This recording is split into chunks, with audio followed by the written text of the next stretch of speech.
2019 DPPE and DJPE, and the subject is PHE12. Presenter Mrs. A.C. Stein, and the cell phone number is 081 277 5321. Good morning, I'm Mrs. A.C. Stein, your tutor for PHE12 for this year. Welcome to the presentation for this subject. I hope you enjoy your studies and that you will be successful this year. Success comes with dedicated, consistent work.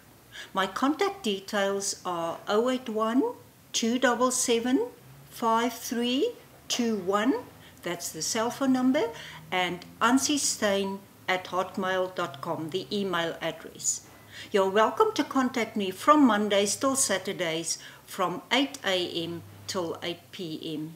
You can either phone me or SMS or email me. In the latter case, I can send you a detailed answer. Please feel free to ask if anything is unclear or if you have problems regarding your subject. I'm willing to assist as far as I can. I'm going to discuss the most important facts of each unit separately. You will then be able to follow the content discussed if you page through your study guide while I am discussing the content. Please note that this presentation is not a discussion of any exam paper, but of the most important content for the whole year. As an introduction to the study guide, I'm shortly going to explain some information regarding the guide itself.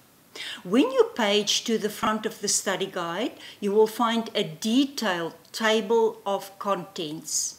Here you will find the headings of the complete content, and you will be able to have an overview of your subject for the year. Take time to read through it, to familiarize yourself with the content you are going to study. On page 5, that's in the DPPE study guide, and page 2 in the DJPE study guide, you will find very important information regarding the time you are required to spend with a subject in order to be a successful student. Because this is distant teaching, it is very important that you spend adequate time right throughout the year with your study material. To just start studying before the exams will not be wise, and it will be hard to write the exams successfully. I recommend that you spend time every day with your studies. Even half an hour every day will be worthwhile. Consistency is the key to being a successful student. When you turn the page, you will find the verbs thinking processes. These words form the key of the assignment and also the exam paper. For example, when you are requested to analyze facts, you will have to present facts in detail. And when you have to outline, you have to only give an overview and present the main features. Make sure to know what is expected of you when these verbs are present in your assignment and exam paper. When you turn to Unit 1, you firstly find the table of content of this unit and then the learning outcomes. Learning outcomes are an indication of what content you will find in this specific unit, while learning activities follow the learning outcomes. In these learning activities, you will find specific questions regarding the content of the specific unit. It will be wise to firstly try to answer these questions on your own, and thereafter look at the answers which are at the end of each unit. When studying for the exams, use these questions to study because they form the core of the content and are very important. Do not forget to also study the assignment you completed, because some of these questions will also be asked in the exams. Now I'm going to start with Unit 1. In LA, that's Learning Activity 1, Unit 1, the aims of physical education are discussed. One of the aims or benefits is that it helps maintain physical fitness and improve balance. But there are quite a few more as discussed in this unit. Study to know them all. When a baby is born, he or she cannot do much physically, like walking or even crawling. These are development targets which should be developed as the baby grows older. At age 5, a child can hop, skip and jump. But at age 7, he or she can stand on one foot for 3 seconds while the eyes are closed.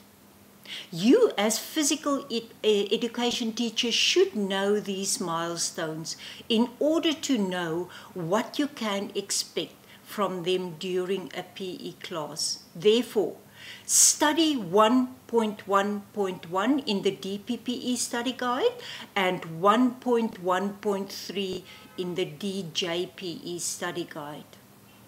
What will the aims then be for pre-primary learners?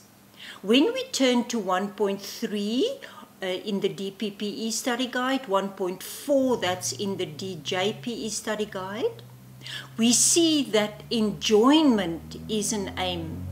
Also maximum participation by all learners in the class, providing a balance between competitive and non-competitive activities, etc. Study all these aims as set out. In 1.5 DPPE study guide and 1.6 in the DJPE study guide, the different types of play are discussed. Important here to know is that by age 4, associative, cooperative or symbolic play takes place, where the child plays games like Spider-Man as seen on TV. It should be noticed that play helps learners in problem solving and therefore is very important for their development. Very important are the safety features to be applied when presenting a PE lesson. Now, please remember that because the DPPE and DJPE courses are presented in a combined way, the content of the two study guides may not be 100% the same. But it is very important to note that both study guides' content are taken into account when setting up exam papers and when they are marked. So it will be correct to study from the study guide you received from IOL, and it will in no way influence your marks in a negative way. Because the learning activities play such a vital part in the studies, I'm going to refer to them quite often. So in LA7 DPPE study guide and 1.8 in DJPE study guide, safety procedures during a PE class are discussed. Teachers need to know from the start of a new year what each learner's medical background is. Maybe the child has asthma or may have severe allergies. This is important to know in order not to force all children to take part in all activities, and also to be prepared should the child have a reaction to certain circumstances. The second safety procedure would be that all balls used during a lesson should be properly inflated to avoid accidents. Also, a pre-check of all equipment to be used during a lesson is of vital importance. Hazards should be removed, rusty equipment should be taken care of, etc. Make sure to know this content, especially regarding the equipment. There are quite a few more precautions. Study to know them all. Like in all units, the learning activities, LA in short, found at the end of each unit are of vital importance. When you study, you will find LA questions at the beginning of each unit. These questions include the most important content of the specific unit. Also, by reading these questions, you will know how questions about the content can be asked. Before turning to the end of the unit, where you will find the answers of all these questions, try to answer them on your own. This will give you a good indication whether you understand and know the work or not.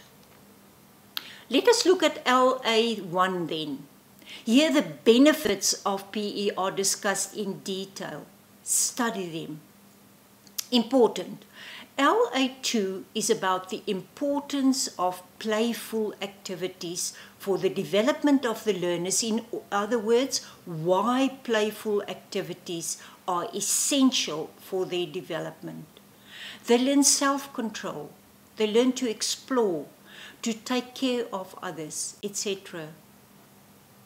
LA3 is about how the indoor play area can provide challenges to enhance and better learners' development. PE enhances social skills as they interact during plays. PE increases physical and motor skills. It develops communication and language skills. There are more facts. Study them all in LA3. LA4 contains a discussion about the contribution of PE to the development of the whole child, meaning emotionally, socially, physically, cognitively.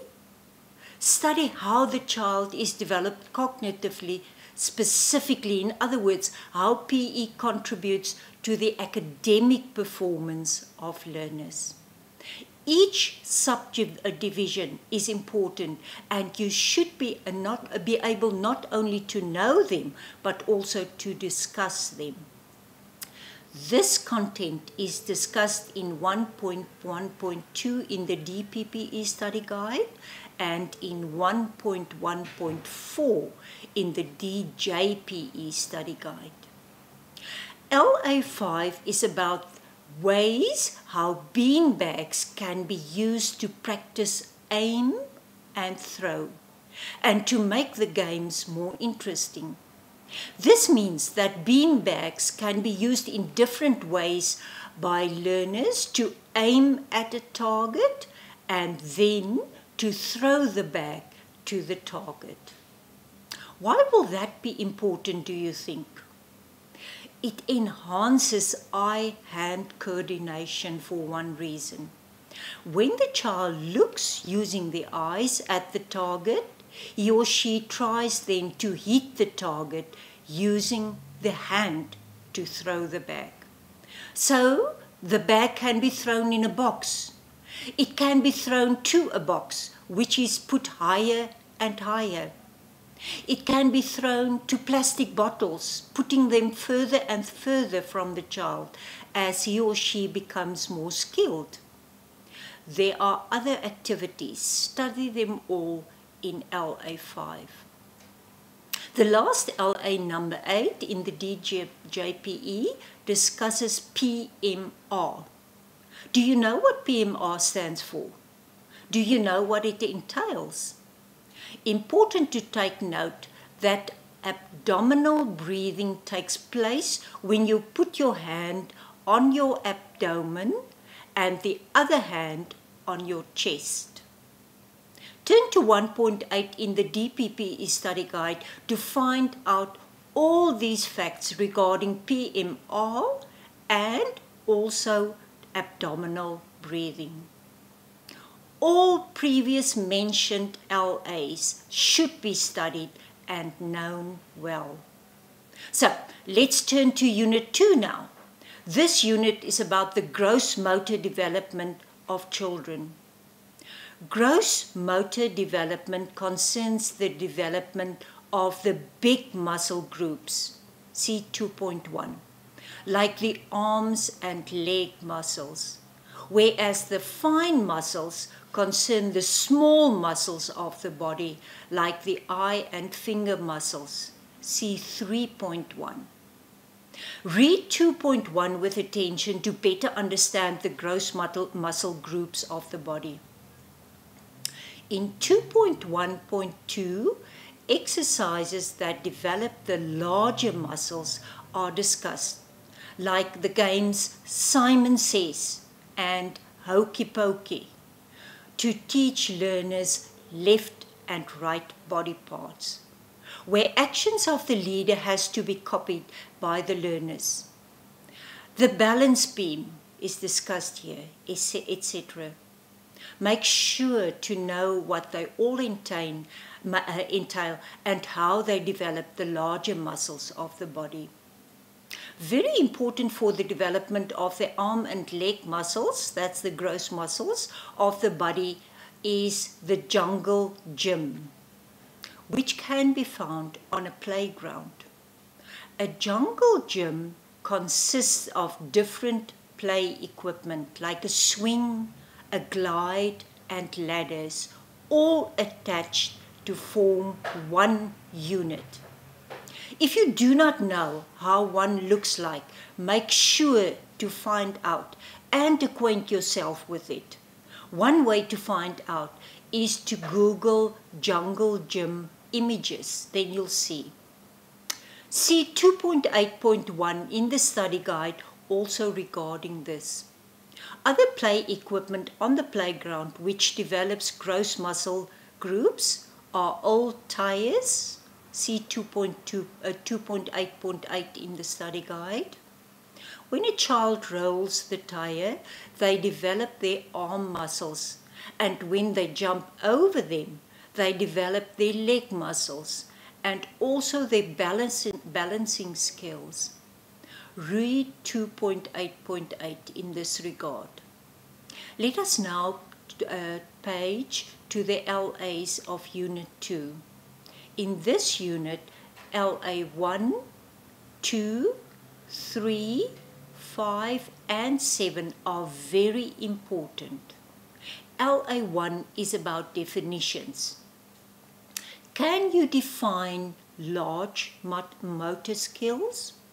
Can you define balance and coordination? Make sure to know them as seen in LA1. LA2 is about activities that can be used to improve balancing skills. Why should you know which activities improve balancing skills? Because you have to incorporate these activities when you prepare your PE lessons. Activities can be walk on bean bags which are unstable, or on pillows. Swings, but not the normal ones. It should be swings which move in unexpected ways so that the body's trunk to do more work. Another one can be swimming. There are more. Study to know them all. LA3 is about types of exercises that can be used to improve a child's vision, meaning a child's eyesight. There are impulsive eye exercises, eye circle exercises, and also focus eye exercises. You should also know what each exercise entails. I'm only going to discuss eye circle exercises, but make sure to know them all. Let the child try to move his or her eyes in circles without moving the head or any other body part. First, small clockwise eye circles for a minute or less. Then the child must close his or her eyes and again move the eyes in circles. Make sure not to move other body parts. So you will notice that each exercise requires a certain technique, which you should be able to know and also do for the child to follow what should be done. LA5 are the 6 basic concepts to use when you teach children how to develop rhythm. One concept would be that you as teacher can tell them that they can move as they like, as long as they do not bump into others or hurt their peers. Another concept would be that they need not to do what everyone else does. They can move in any way the music tells them to do. This will also encourage creative moves as well as rhythm in the learners. There are 4 more concepts. Know them all. Also, LA7 is important. Know the different play equipment discussed here, meaning what they are, how they look like, and how they develop learners' muscles. Do you know what skills each equipment develops? Here you can also find out how a jungle gym looks like. They are all discussed in full in LA7, so make sure to know them. We're finished now with the important content of Unit 2, so let us page to Unit 3. We are all only going to concentrate on the LAs in this unit. When you look at LA1, a statement is made that young learners often demonstrate amazing fine motor skills. You have to comment on this comment by stating which fine motor skills they demonstrate. For example, cutting reasonable complex designs, demonstrating hand dominance, following an object smoothly with the eyes only, without moving the head, etc. Can you remember that fine muscles are those of the fingers and eyes? So these skills are regarding these muscles. Study to know them all. Do you think it's important that a child's large muscles should be developed and the small muscles? Large muscles enable the child to effectively walk and run, amongst other functions. Small muscles enable the child to hold a knife and fork, to hold a pen, to write with, and to be able to cut with scissors. Can you think of other advantages of developing these muscles? LA2 is about an exercise of the eyes to improve eye tracking. That means following an object with the eyes only. So the first step will be to hang a ball at about the child's nose level and to swing the ball to and fro. The child follows it without moving the head. Then you swing the ball from side to side, following the same instructions. And lastly, the child lies on his or her back, and then the ball swings about 3 feet off the floor. The child follows it again without moving any other body part than the eyes. Read LA2 to find the complete exercise. LA3 lists the basic vision skills, eye skills in other words, needed for schoolwork. You need not study the detail of each skill as found here, but you must be able to name all the skills. Note that vision has to do with the eyes. Do you know what isometric exercises are? CLA4. The easiest way to explain isometric exercises is that they are a type of strength training whereby you push your muscles against an immovable force. To explain, When you push your tongue muscles against a lollipop, which you keep still, your tongue muscles are strengthened when you push them against the immovable, the not moving lollipop. Study to know and understand this concept. Also study the exercises explained in LA4. LA5 explains 4 games which can be played by learners to help them with the concept of stop and go. Study these 4 games so that you will be able to explain them in full.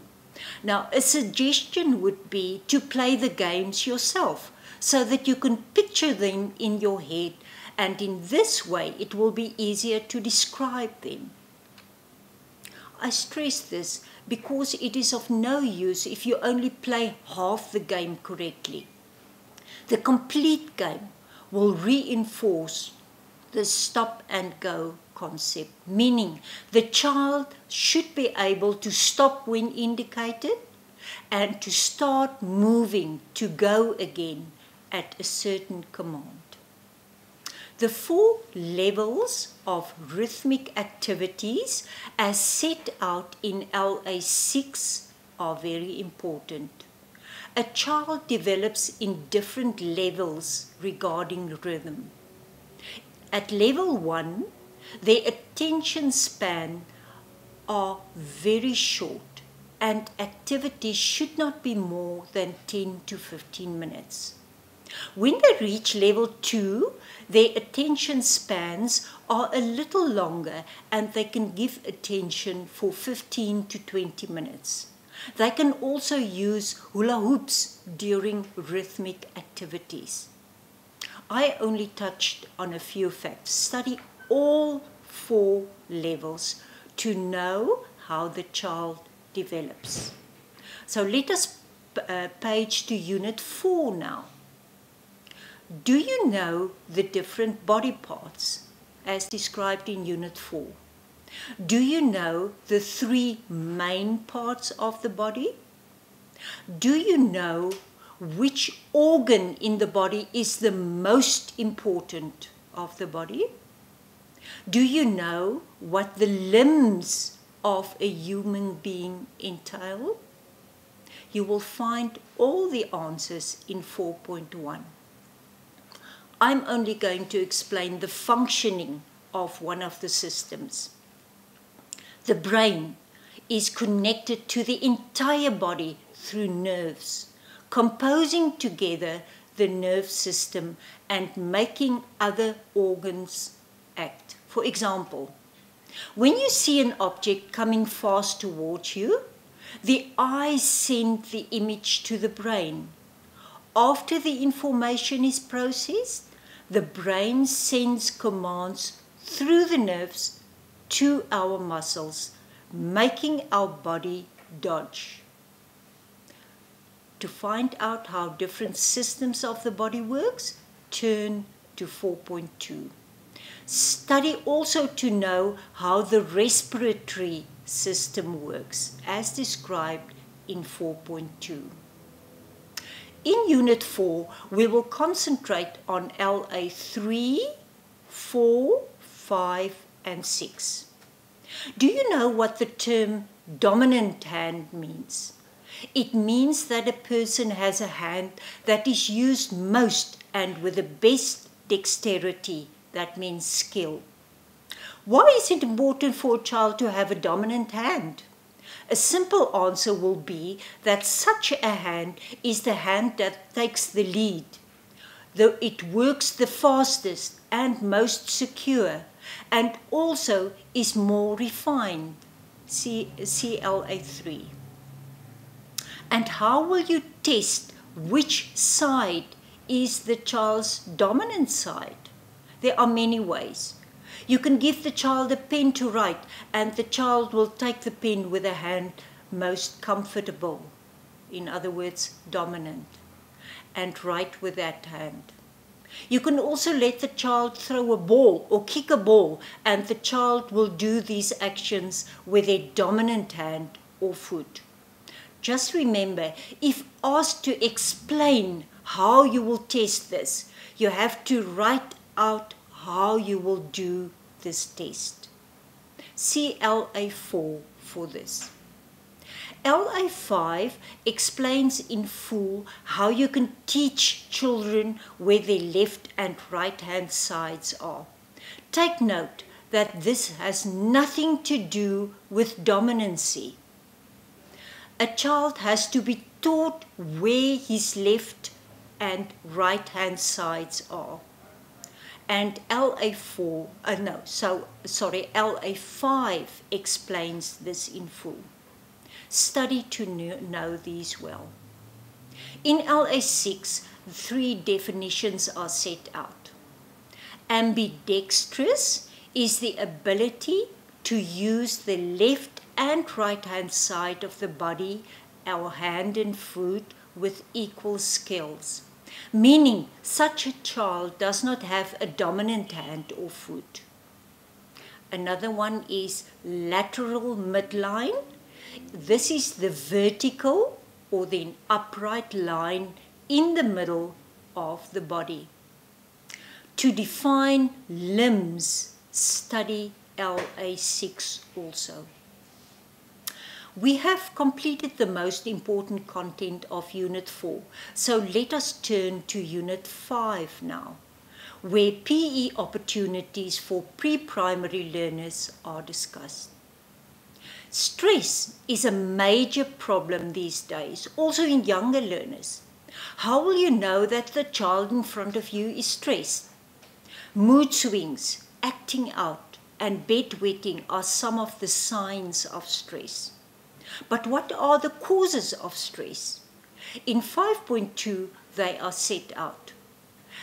An unhealthy lifestyle, taking on too much, conflicts at school, and major life changes like moving to another school are but some of the causes. Study 5.2 in detail regarding this. The next question will be, how can this emotional stress be reduced? Now in 5.5.2, that's in the DPPE study guide, and in 5.6.2 in the DJPE study guide, it is mentioned that laughter can be relaxing. Counting one's blessing can be relaxing. Spending time with playful, fun people and by bringing humor into conversations are a few ways to relieve stress.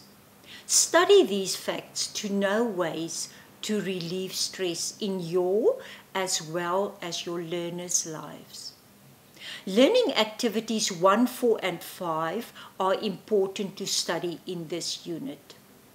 I've touched on symptoms of stress, and in LA1 many symptoms are listed which a teacher should be aware of. Study them thoroughly.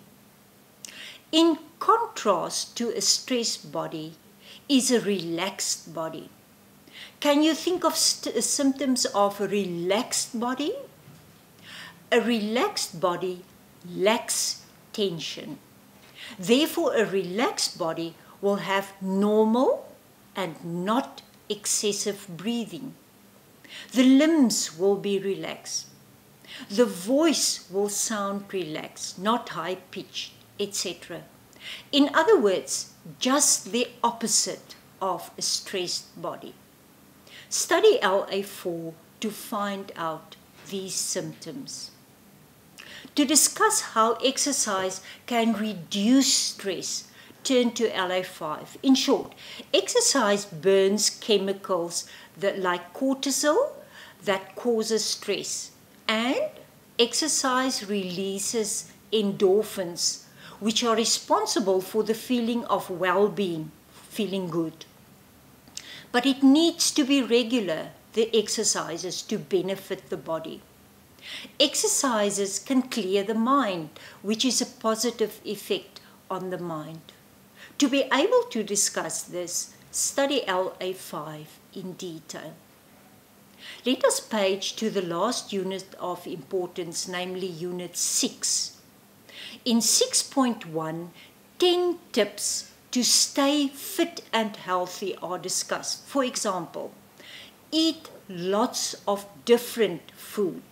Why do you think different food? We need 40 different kinds of vitamins and minerals every day. No food contains all these kinds of vitamins and minerals. So we need to balance our daily choices in order to eat different kinds of food, which contain all 40 kinds all together. Therefore, eat a variety of foods. Also, eat fruits and vegetables with each meal. Drink plenty of liquids. Why? Study this as found in 6.1. Brush your teeth twice a day. Eat regularly and a variety of snacks. Be active every day. There are more tips. Study them all in 6.1. Also study the different main food groups, namely proteins, carbohydrates, fats, and vitamins and minerals. Know their names, but also the importance of each of these. Proteins, for example, are the bodybuilding foods, and carbohydrates are the energy-giving foods. Study to know them all. In 6.5, the issue of self-esteem is discussed. Do you know what a self-esteem is? It refers to your opinion of yourself. So if you have a high self-esteem, you hold yourself in high regard. You have confidence in your own ability. But take note that this does not mean you think you are better than others. You just have the necessary confidence in yourself to be able to complete tasks on your own, not relying on other people's approval. The opposite of this is a low self-esteem, where such a person relies on the approval of others to complete tasks. Read and study 6.5.1, where people who are mentally and emotionally healthy are discussed. These people have a sense of contentment. They have self-confidence, a zest for life, has the ability to deal with stress, can adapt to changes, has a balance between work and play, the ability to build and maintain fulfilling relationships. People who lack mental health usually shows the opposite ability as mentioned above. Read, understand, and study 6.5.1 as a whole in this regard. In conjunction with the above, it is discussed in 6.2 and 6.5.2 how physical health is connected to mental and emotional health. This means that if your body is healthy, your mind or then emotions will be more likely to be healthy too. Low self-esteem is dangerous for your mental and also your physical health. How? When a person has feelings of a low self-esteem, it is accompanied by negative feelings such as anxiety and depression. This fatal combination increases the risk of heart diseases. These negative emotions weaken the body's immune system and increase the levels of inflammation. Research clearly shows that there is a link between good health and a good self-esteem. People with a low self-esteem do not think much about themselves and bring themselves down. They also tend not to care for themselves, and instead of exercising, they remain inactive and passive. Therefore, it is clear that a PE teacher should have knowledge about high and low self-esteem and the symptoms thereof. Teachers should also be able to identify learners with a low self-esteem and should be able to assist them in achieving a high self-esteem. Study also LA5 in this regard in detail to know how people with a low and with a high self-esteem behave. Their behaviors, in other words. Important in 6.5 is what affects self-esteem. Can you think of a few events that will affect children with regards to their self-esteem? Good marks in a test will have a positive impact. How teachers, peers, and parents speak of children will influence them. It will boost, meaning positive, or break them down, negative, their mood. Getting a place in a cricket or rugby team will boost the confidence, etc. Study, therefore, 6.5. When we turn to the LAs of this unit, LA1, 3, 5, and 7 are important. We are going to discuss each one of them. LA1 is about the 10 tips for staying fit and healthy as previously discussed. Breakfast is an important meal. Why? In 6.1, it states that our bodies need energy, and after a night's sleep, the energy levels are low. That is therefore the reason to eat in the morning, meaning breakfast. There are quite a few more tips, so study LA1. LA3 contains tips on how to raise a moral child, like that they should be taught morals from an early age. You yourself should be an example of moral behavior. Morals should be taught over time and often be reinforced, etc. LA4 is also important. It is about the differentiating between high and low self-esteem. We've touched on this previously, so study these important concepts.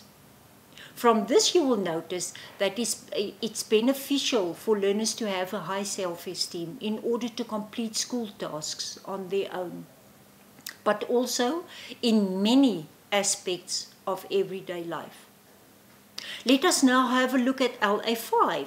The question is, low self-esteem is dangerous for your mental and emotional health.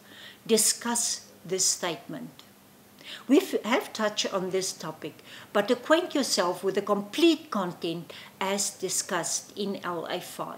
Very important.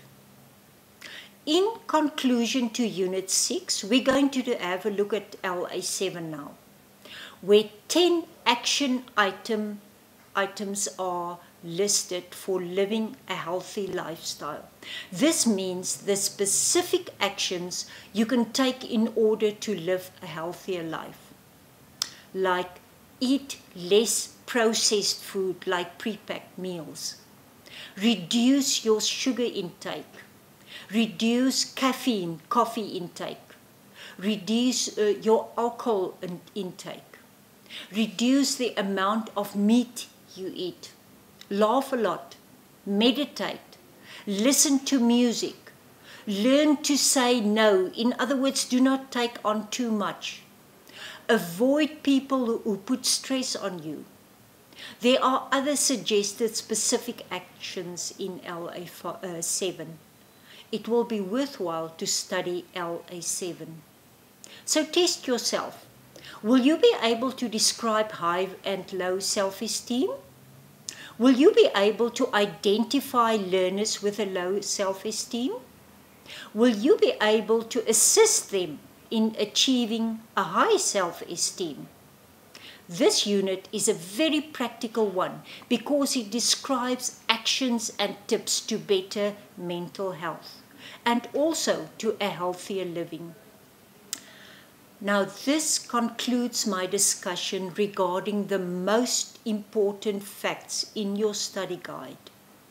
As mentioned previously, make it your priority to study right throughout the year, consistently and every day, even if only for a short while, but every day. In conclusion to the presentation, I would like to mention a few important facts regarding your coming exams. Please take note of them. Please take note that you only need to study your study guide for these exams. Before you study the actual content, you first need to acquaint yourself with the learning outcomes of each unit. These learning outcomes form the core of the studies and guide you through the content and can be found at the beginning of each unit. After you've studied this, you will know what the content of the unit is all about. Thereafter, you must look at the learning activities which follow the learning outcomes. It will be wise to do all these activities to the best of your ability before looking at the answers of the unit. After you've completed them, you can go back to the answers at the end of the unit and measure your knowledge against the complete answers. In this way, you will get to know the content and you will also know how questions can be asked in the exams. The study guide contains adequate information and facts. It is not necessary to study from any other source for the exams. And remember to also study your assignment for the exams. Remember that when answering a question, facts from different parts of the study guide can be applicable. It's not necessarily limited to one part of the guide.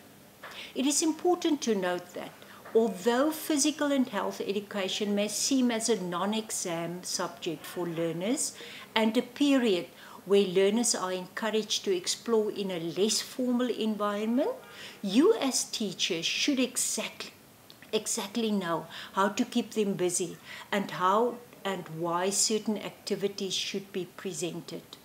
Therefore, the teacher should know certain facts about the subject PHE, as well as the correct procedures regarding the presentation of PHE. It is therefore of utmost importance that you as student teacher should know facts regarding the subject PHE. I stress this because some students are of the opinion that this subject does not need to be studied for and then they do poorly in the exams. Take time to know your study guide in order to present adequate facts during the exams. Now, just a few hints for the exams. Write neatly and legibly. You may use blue or black pen. Please do not even consider being dishonest. If found out, you will receive a 0 for the question paper. You may not leave the exam room before 30 minutes have expired, and if you do leave, you may not come back to continue answering the question paper. You may not leave the exam venue during the last 15 minutes of the exams. Remember to sign the checklist. No smoking or eating is allowed in the room. Only paper provided by the invigilator will be accepted. So if you need more paper to answer questions, ask them to provide you with paper. If you turn up 30 minutes after the exams have started, you will not be allowed to write, and this will result in no turn up. Make sure to know what is expected of you when a question is asked. Read through the action verbs at the beginning of the study guide. For example, define means you have to give the precise, brief meaning of something, and describe, on the other hand, means you have to give detailed features of an issue. Please note that short answer questions will be asked, and the following kinds of questions can be asked.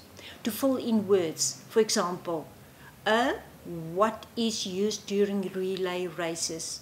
The correct answer to be filled in will then be baton. Definitions of certain terminology, for example, strength.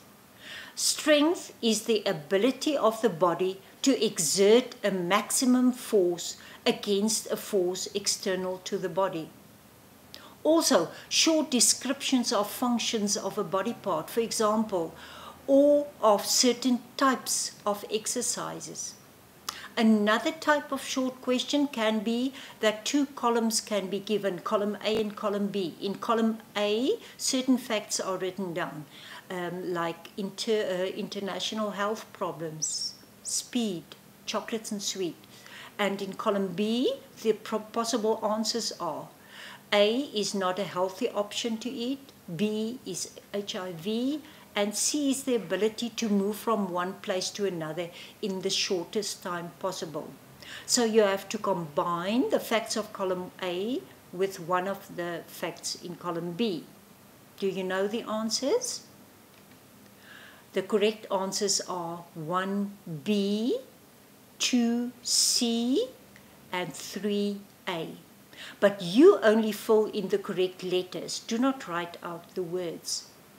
You also can be requested to underline the correct answers when giving a choice of two possible answers. For example, tactile stimulation involves the stimulation of a muscle area by sense of touch or seeing an object. You should then underline sense of touch because that's the correct answer. You can also be given a few possible answers and you should choose the correct answer to a specific question. Now that's the end of my discussion. Please feel free to contact me regarding any uncertainties and questions you have about your subject. Good luck with the exams. You will be rewarded for hard work and dedication.